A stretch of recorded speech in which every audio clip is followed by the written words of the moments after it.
ጴጥሮስና የቅዱስ ጳውሎስ ምናቸው ነው? የዕረፍታቸው መታሰቢያ ቀን ነው።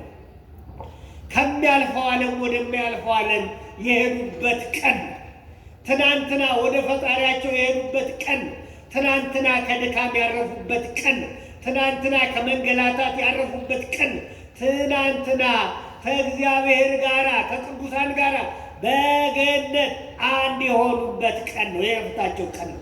የሚገርመው ነገር እኛ ሰው ሲሞትብን፣ ወንድም ሲሞት፣ እህት ሲሞት፣ ዘመድ ሲሞት እንዴት እያደረግን ነው የምናከብረው? ንገሩኝስ። እየተደሰት ምን እያደረግን ነው? እያለቀስ ደረታችንን እየደቀን ፊታችንን እየነጨን ጥቁር እየለበስን ነው አይደል ምናከብረው? እሺ የቅዱስ ጴጥሮስና የቅዱስ ጳውሎስን ዕረፍት እንዴት ነው ያከበርን? ጥቁር ለብሰን እያለቀስ እያነባን። ለምን? ወደ ፈጣሪያቸው ነው አይሄዱ።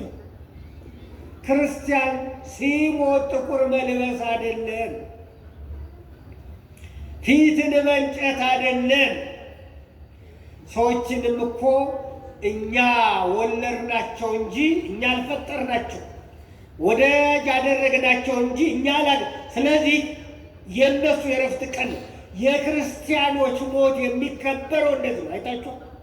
የእመቤታችንን ጥር 11 ቀን በዓሏን ስናከብር፣ ዕረፍቷን ስናከብር ምን እያደረግን ነው? ነገሩኝስ እየተደሰት ነጭ ለብሰን እየዘመርን ነው። እግር መንገዴ ቤተሰብ ሞተብን ብላችሁ፣ እናት አባት ሞተብን ብላችሁ፣ ወንድም እህት ሞተብን ብላችሁ፣ ጓደኛ ሞተብን ብላችሁ፣ ቤተሰብ ሞተብን ብላችሁ የምታለቅሱ ጥቁር የምትለብሱ ትክክል እንዳልሆናችሁ ወቁት። እመቤታችን እናታችን አይደለች እንዴ? ሐዋርያት አባቶቻችን አይደሉት? ጥቁር ለብሰን ነው እንዴ የምናከብረው ዕረፍታቸው አይደል? ስለዚህ የዕረፍታቸው ቀን ነውና የነሱ የሐዋርያት ሥራ ምንድን ነው? የመጀመሪያ ስራቸው ምንድን ነው? ስራቸው የመጀመሪያው ሐዋርያ ምንድን ነው? ምንድን ነው አልኳችሁ? ሐዋርያ ምንድን ነው? ሐዋርያት ማለት በብዙ ነው። ሐዋርያ ለአንድ ነው። ሐዋርያት ለብዙ ነው። ስለዚህ ሐዋርያት የመጀመሪያ ምን ማለት ነው? 4-5 ትርጉም አለው። ጥቂቱን እናያለን። የመጀመሪያ ፍነው ማለት ነው። ምን አልኳችሁ? ፍነው የተላኩ፣ ፍነዋ የተላኩ። ከማን ዘንድ የተላኩ? ከእግዚአብሔር ዘንድ ምን ያሉ? የተላኩ። የመጀመሪያ ቅድም መምህሩ እንደተናገሩ ንዑትሉኒ ኑ ተከተሉ ተብለው የተጠሩ፣ ከዚያ ደግሞ እንደገና የተመረጡ፣ ከዚያ ደግሞ እንደገና የተላኩ የተሾሙ ናቸው።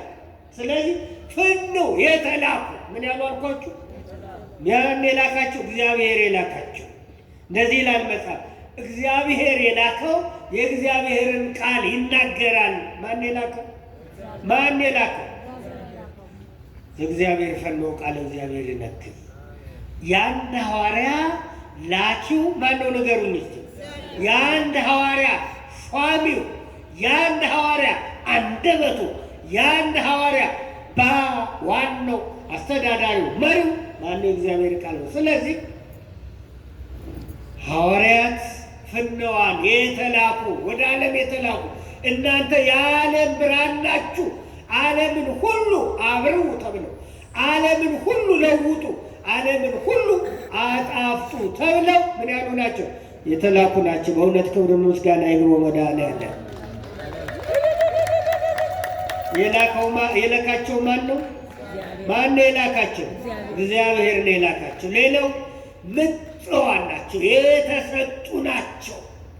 ለወንጌል የተሰጡ፣ ለአገልግሎት የተሰጡ ናቸው። የመጀመሪያ እንዳልኳችሁ የተጠሩ ናቸው። ከዚያ ደግሞ የተመረጡ ናቸው። የተጠሩ ብዙዎች ናቸው። የተመረጡ ግን ምኖች ናቸው? ምኖች ናቸው? ጥቂቶች ናቸው።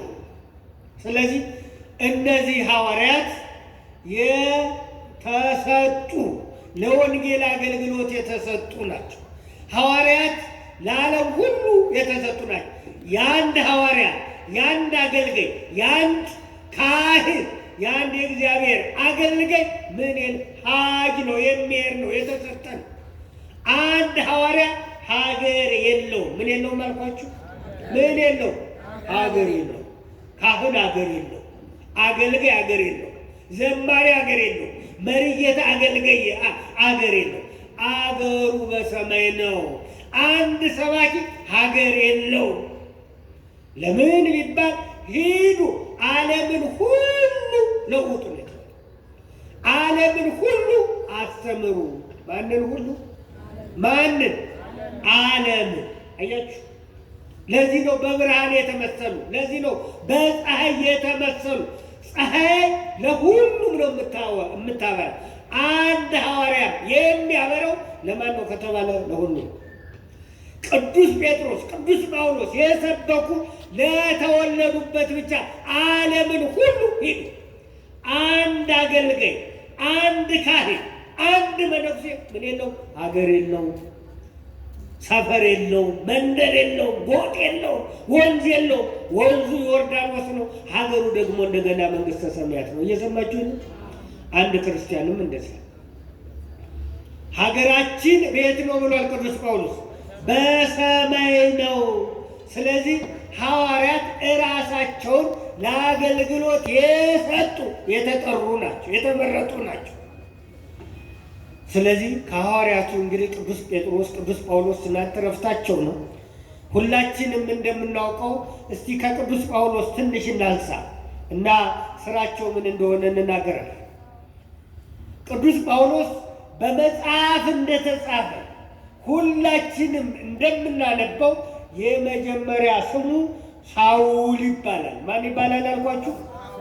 ሳውል አይደል? ሳውል ሌላ ነው፣ መንግስት ነው። ማን ነው የሚባለው? ሳውል ስጦታ ማለት ነው። የእግዚአብሔር ስጦታ ማለት ሳውል አይደል? ሳውል ሳውል ነው ለእግዚአብሔር ስጦታ እና ብሉይ ኪዳንን ጠንቅቆ የተማረ ነው። ምን ያደረገ ነው አልኳችሁ? ብሉይ ኪዳንን ጠንቅቆ የተማረ ያወቀ፣ ነገር ግን መምህሮቹ የማይሆን ነገር የሆነውን ነገር አንድ ጊዜ ዓመተ ምሕረቱን ክርስቶስ የሚወለድበትን ፍቀውበት ነበር እና ለአባቶቹ ሕግ ቀናተኛ ወፈድፋደ ኮንኩ ቀናዬ ለሕግ አበወይ ለአባቶቼ ሕግ ይላል ቀናተኛ ነበርኩ። ለማን? ለአባቶቼ ምን ሕግ ቀናተኛ ነበርኩ። በኦሪቱ ለሚከናወነው ሕግ ቀናተኛ ነ ለብሉይ ኪዳን ቀናተኛ ነበርኩ። እኛ የምንቀነው ለምን ይሆኑ? ለቤተ መቅደሱ ስርዓት፣ ለጾሙ፣ ለጸሎቱ፣ ለመልካም ነገሩ ለምንድን እንደምንቀና ማን ይወቀው? ማን ይወቀው? ለምንድን ነው የምንቀነው? ለስርዓተ ቤተ ክርስቲያን፣ ወደ ቤተ ክርስቲያን ለመምጣት፣ ለጾም፣ ለጸሎት እገሌ እንዲህ ጾማል ብለን ነው ወይስ በተዘዋዋሪ ባደጉ በበለጸጉ ከእኛ በቀደሙ ባመረባቸው በተዋበባቸው በእነዚህ ሰዎች ነው የምንቀና? እግዚአብሔር ይወቅ። እና ለሕጉ ለተማረው ነገር ምንድን ነበር? ቀናተኛ ነበር። በዚህም ቅናቱ የተነሳ ሐዋርያት ክርስቶስ ወረደ፣ ተወለደ፣ ሞተ፣ ተነሳ፣ አረገ ሲሉ ሐዋርያትን ከዋሉበት አያሳድራቸውም ነበር፣ ካደሩበት ደግሞ አያውላቸው ነበር። ወይ ደቢ አብያተ ክርስቲያኖችን ያሰቃይ መከራ ያበላቸው ነበር። ይህን ሁሉ የሚያደርገው ግን መልካም የሰራው መስሎት አሉ አይደለ? ጌታም በወንጌል ምን ብሏል? የሚገድሏችሁ ሁሉ መስዋዕት የሚያገቡ ይመስላችኋል። እግዚአብሔር ምን የሚሏችሁ ሁሉ ምን የሚሏችሁ? አንዳንድ ጊዜ ሰዎች ሲሰድቧችሁ፣ አንዳንድ ጊዜ የተለያየ ነገር ሲመስላችሁ ሲሏችሁ እነሱ መልካም ያደረጉ ሊመስላቸው ይችላል። አንዳንድ የሚያውቁ ሰዎች ሰው ሲገሉ ራሱ ጽድቅ የሰሩ ሊመስላቸው ይችላል። ሰው ሲሳደቡ፣ ለሰው መጥፎ ስም ሲያወጡ ራሱ መልካም የሰሩ ይመስላቸዋል። እንደዚህ ከመሆን መድኃኔዓለም ይሰውር። ብዙ ሰው እንደዚህ ይመስላል። እንዴት እንዲህ ያደርጋል? እንዴት እንዲህ ይሰራል? ግን እውነት ነው፣ መጥፎ ነገር ማድረግ አይቻልም። ግን መጥፎ ሀሳብ ይዞ አሁን የሚዘሙት ሰው ያጣላል።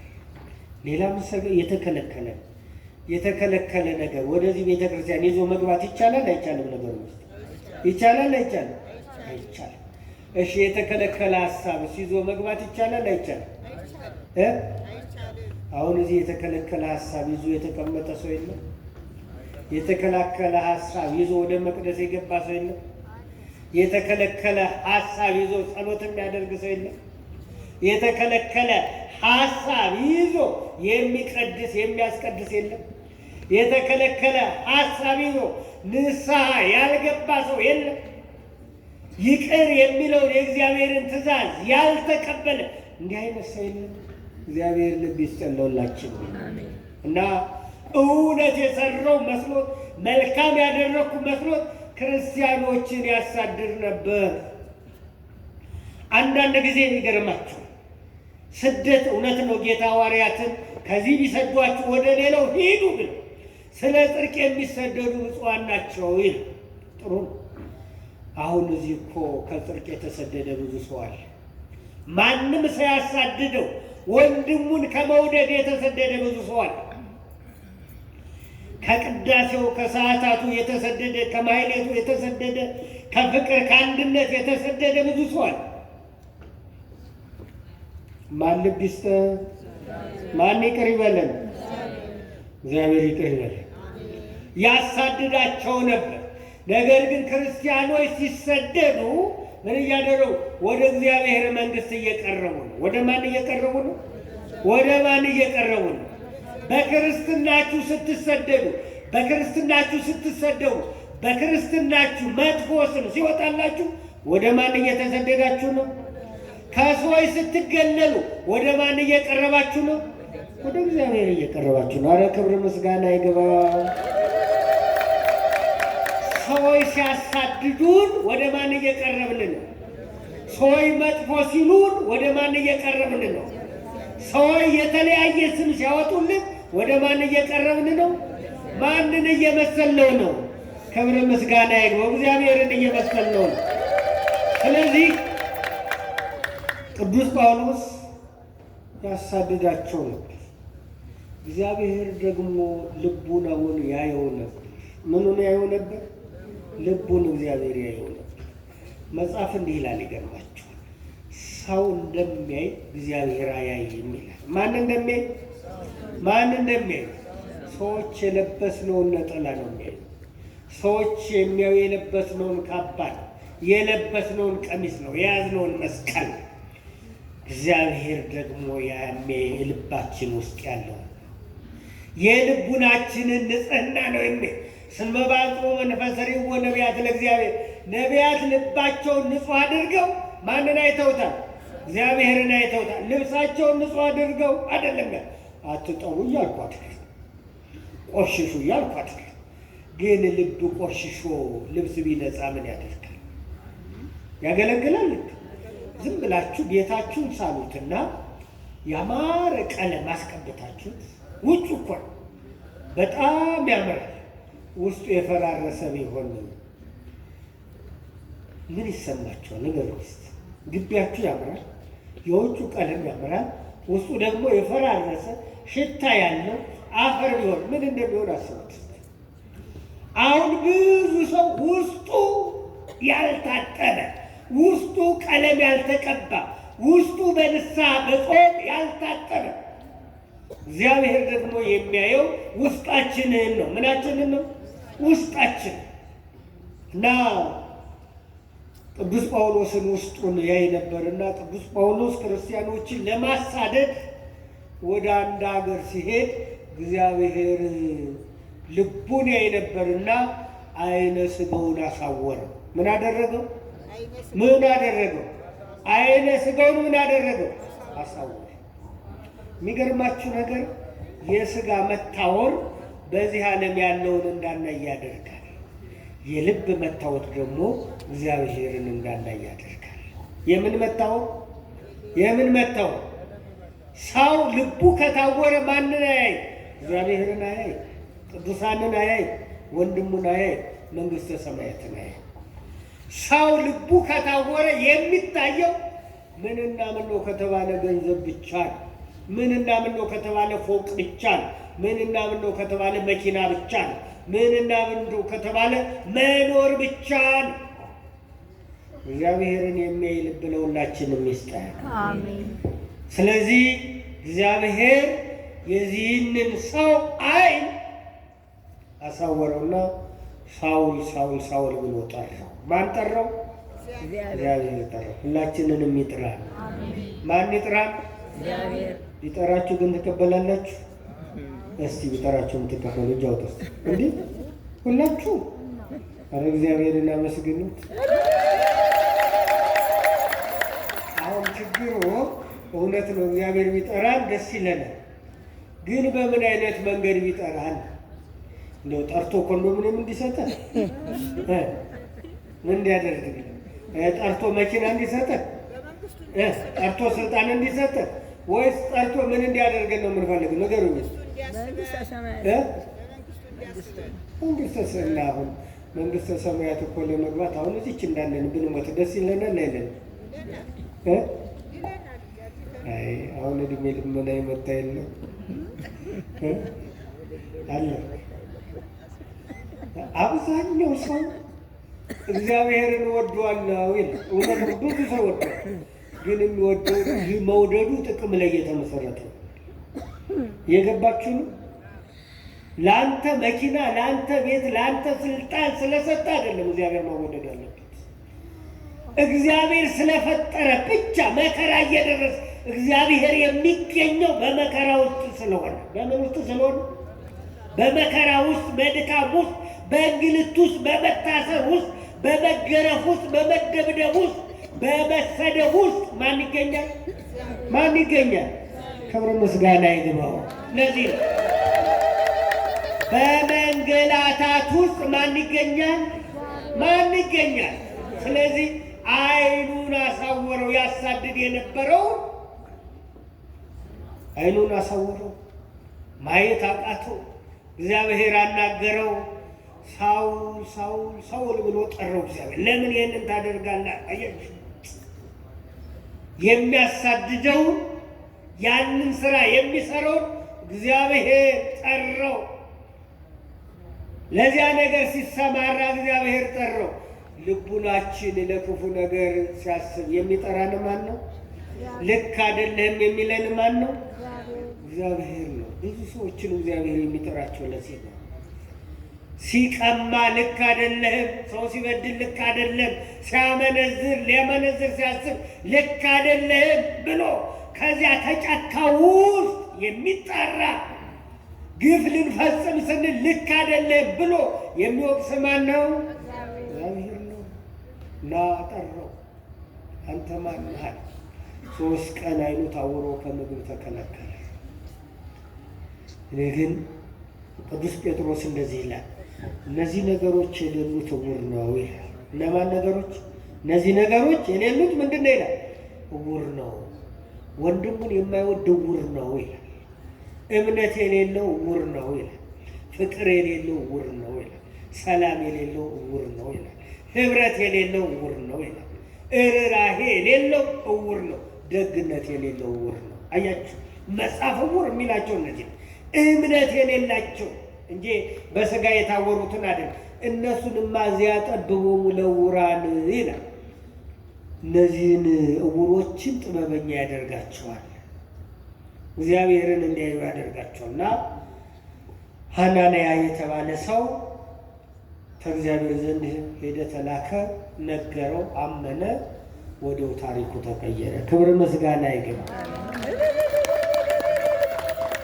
ከዚያ በኋላ ተሰዳጅ አሳዳጅ የነበረው ተሰዳጅ ሆነ። ነቃፊ የነበረው ተናቃፊ ሆነ። አሳሪ የነበረው ታሳሪ ሆነ። ያንገላታ የነበረው የሚንገላታ ሆነ። ሰዎችን የሚያባረር የነበረው ተባራሪ ሆነ። ምን ሆነ አልኳችሁ? ምን ሆነ? ተባራሪ፣ የሚባረር ሆነ። ከዚያ በኋላ በልቡ ነው ውስጥ የሚያየው የሳለው ማንን ብቻ ነው? እግዚአብሔር ዓይነ ሥጋውን አሳውሮ እግዚአብሔርን እንዲያየው አደረገ። ከዚያ በኋላ ሰይፍ ቢመጣ፣ ከዚያ በኋላ መታሰር ቢመጣ፣ ከዚያ በኋላ መራብ፣ ስደት ከክርስቶስ ፍቅር የሚለየን ማን ነው? አያችሁ፣ ሰይፍ ነው፣ ጦር ነው፣ ረሃብ ነው፣ ችግር ነው። ማን ነው የሚለየን? ማንም ስላየው ወኮነ ከማባ ጊዜ ይጠቡ እንደሚታረዱ በጎች ሆናል። ማንን ስላየው ነው? ስለዚህ እነ ቅዱስ ጴጥሮስ ሌሎችም ሐዋርያት ትናንትና ቅዱስ ጴጥሮስና ቅዱስ ጳውሎስ አረፉ። እግዚአብሔር ታሪኩን ቀየረለት፣ የእኛንም ታሪክ ይቀየረልን። ብዙ ሰው ወንበዴ የሆኑ ፊተኞች ኋለኞች ይሆናሉ እንዳለ እግዚአብሔር ታሪክ ቀያሪ ነውና በእውነት የልቡናችንን ውስጣችንን ማን ይቀይረው? ታሪካችንን ማን ይቀይረው? የታወረ ልባችንን ማን ይቀይረው? የብዙ ሰው ልብ በገንዘብ ታውሯል። የብዙ ሰው ልብ በጥላቻ ታውሯል። የብዙ ሰው ልብ በተንኮል ታውሯል። የብዙ ሰው ልብ በስልጣን ታውሯል። የብዙ ሰው ልብ በዝሙት ታውሯል። ማን ይክፈፍልን? የብዙ ሰው ልብ በብልጭልጭ ነገር፣ በሚያታልል ነገር ታውሯል። እንድናይ ማን ይፍቀድልን? እግዚአብሔር ለሁላችንም ይፍቀድልን። እግዚአብሔርን አመስግኑ። ታሪኩን ቀየረው። መንገድ ላይ እግዚአብሔር አገኘው። እግዚአብሔር አነጋገረው። እግዚአብሔር ታሪኩን ቀየረው። እግዚአብሔር ታሪኩን ለወጠው። ከዚህ በኋላ ሌሎችም እንዲህ እያንዳንዳቸው አለ። ስለዚህ የሐዋርያት ሥራ ሐዋርያት የተጠሩ ናቸው። ሐዋርያት የተመረጡ ናቸው። ሐዋርያት የተሾሙ ናቸው። ስልጣን የተሰጣቸው ናቸው። ሐዋርያት መንግሥተ ሰማያት የማስገባትና የማስወጣት ስልጣን የተሰጣቸው፣ የመንግሥተ ሰማያት መክፈቻ ቁልፍ የተሰጣቸው ናቸው። ሐዋርያት እናንተን የተቀበለ እኔን ተቀበለ። ማንን የተቀበለ? አንድ ካህን ቤት ስትቀበል ወደድክም ጠላ እግዚአብሔርን ተቀብለዋል። አንድ አገልጋይ እቤት ስትቀበል ወደድክም ጠላ ማንን ተቀብለዋል? እግዚአብሔርን ተቀብለሽዋል። ለምን? እናንተን የተቀበለ ማንን ተቀበለ? እኔን ተቀበለ ብሎ ስልጣን የሰጣቸው ማን ነው? ኧረ ክብር ምስጋና ይግባው። ስለዚህ አንድ ሐዋርያ፣ አንድ ካህን፣ አንድ አገልጋይ፣ አንድ መነኩሴ ሲቀበል ማንን ተቀብሎታል? እግዚአብሔርን ተቀበለ። እሱ ነው ያለ። እናንተን የተቀበለ ማንን ተቀበለ? እኔን ተቀበለ። እኔን የተቀበለ ደግሞ የላከኝን ተቀበለ። ስልጣን የሰጣቸው እሱ ነው። ስልጣን ሰጥቷቸዋል። ስልጣኑ ደግሞ ምድራዊ ሳይሆን ሰማያዊ ነው። ጊዜያዊ ሳይሆን ዘላለማዊ ነው። ስልጣኑ ደግሞ የሚያልፍ ሳይሆን የማያልፍ ነው። ስልጣኑ ደግሞ የሚፈርድ ነው። ስልጣኑ ደግሞ የሚያስር የሚፈታ ስልጣን የሰጣቸው ማን ነው? በአጋንንት ላይ አጋንንትን እንዲያወጡ በማቴዎስ ወንጌል በምዕራፍ 10 ላይ ወሀቦሙ ስልጣን ዲበ መናፍስት ርኩሳን፣ በመናፍስት ርኩሳን ላይ ምን ሰጣቸው? ስልጣን ሰጣቸው። መናፍስትን አጋንንትን እንዲያወጡ ማን ስልጣን ሰጣቸው? ኧረ ክብር ምስጋና ይግባው። ለዚህ ነው ይህን መናፍስትን ሲያወጡ እንደ ጋዜጠኛ እያናዘዙ አይደለም፣ በጧፍ እየደበደቡ አይደለም፣ እየተራገጡ አይደለም፣ መቁጠሪያ ይዘው እየደበደቡ አይደለም። በዚህ በሐዋርያት ሥራ በምዕራፍ 16 ላይ ድውይ ሲፈውሱም ቤት ቦታ ያስከው ምንድነው እያሏል። ሕመምተኛውን ሲፈውሱ ተነስና በኢየሱስ ክርስቶስ ስም እንበል ተመላለስ። አጋንንትንም ሲያወጡ ደግሞ በኢየሱስ ክርስቶስ ስም እንበል ውጣ።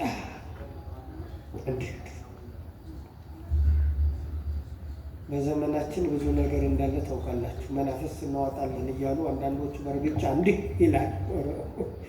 እንደ እኔ ቅዱስ ጴጥሮስም ቅዱስ ጳውሎስም በእርግጫ ያወጣ፣ በጧፍ ደብድቦ ያወጣ፣ በመቁጠሪያ ደብድቦ ያወጣ አለን ይላል። ተጽፏል። የለም ኃይል አለ፣ ስልጣን አላቸው፣ ከእግዚአብሔር ዘንድ ተሰጥቷቸዋል። ደህና ናችሁ ግን? ስለዚህ ምን የተሰጣቸው ናቸው? ስልጣን የተሰጣቸው አጋንንትን እንዲያወጡ። ያ ብቻ አይደለም፣ ድዊ እንዲፈውሱ፣ ለምጽ እንዲያነጹ፣ ጎባጣ እንዲያቀኑ፣ ሽባ እንዲተረትሩ ማን ስልጣን ሰጣቸው? እንግዲህ ዛሬ ለምንድን ነው እንዳትሉ፣ ዛሬም በየጸበሉ ዛሬም በየቦታው ሂዱ። ብዙ ሰው ድኖ ብዙ ሰው ተፈውሶ ታገኛላችሁ። ለዚህ ነው እኮ አንድ ሰው ቀዝቃዛ ውሃ እየተደፋበት መንፈስ ያለበት ሰው አቃጠለኝ ይላል። ምን አለ? ቀዝቃዛ ውሃ ያቃጥላል? አያቃጥልም። ምን ስላለበት ነው?